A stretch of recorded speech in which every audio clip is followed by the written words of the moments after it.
Hello Akhil అయితే ఇప్పుడు ఏం చేస్తున్నావు? నువ్వు వంట చేస్తున్నావు. ఏం చేస్తున్నావు బా? జిప్పి కోసము తాలింపు వేస్తున్నా. ఏమేమి వేసినావు తాలింపులో? తాలింపులో ఫస్ట్ ఆయిల్ వేసిన, దాని తర్వాత ఆవాలు జీలకర్ర, అది కొంచెం వేగిన తర్వాత చిచ్చిటన్న తర్వాత ఆనియన్స్ పచ్చిమిర్చిలు ఇంకా కరివేపాకు వేసి ఇప్పుడు ఏం వేయాలి నెక్స్ట్? జర కొంచెం ఇంకా మంచిగా వేగిన తర్వాత అల్లం వెల్లిగడ్డ పేస్ట్ ఇంకా పసుపు వేయాలి.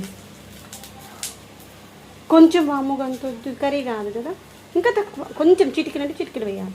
కర్రీ అంటే ఎక్కువ వేసుకో, అంత వద్దు.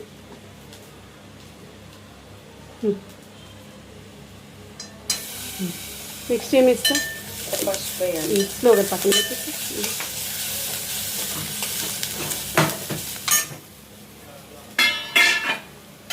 ఫ్రెండ్స్ హాయ్ అండి.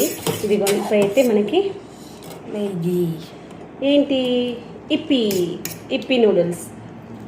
మీలో ఎంతమందికి ఇష్టం చెప్పండి? టేస్టింగ్ టైం అనమాట. అఖిలే చేస్తాడు ఈరోజు. నేను బాగుంటుంది అంటాను బికాస్ మనం చేస్తే ఆ వంట రుచి మనకి బాగా ఇష్టంగా తింటాం కదా. అందుకే పిల్లలతో చిన్నప్పటి నుండి పనులు చేపించడం నేర్పిస్తారు. వంట చేపించడం, కటింగ్ చేపించడం, అలా చేస్తుంటే ఆ యొక్క ఫుడ్ పైన ఇంట్రెస్ట్ వస్తుంది. ఓకే మనమే కూరగాయలు కట్ చేసాం కదా, తినాలి అని. వంట చేసాం అనుకో, మనమే చేసి కొంచెం కొంచెం తీసుకోవేది, మనమే చేసాం కదా తినాలి అన్న ఫీల్ వస్తుంది. అందుకోసం చేపిస్తాను. Very nice, perfect, brilliant.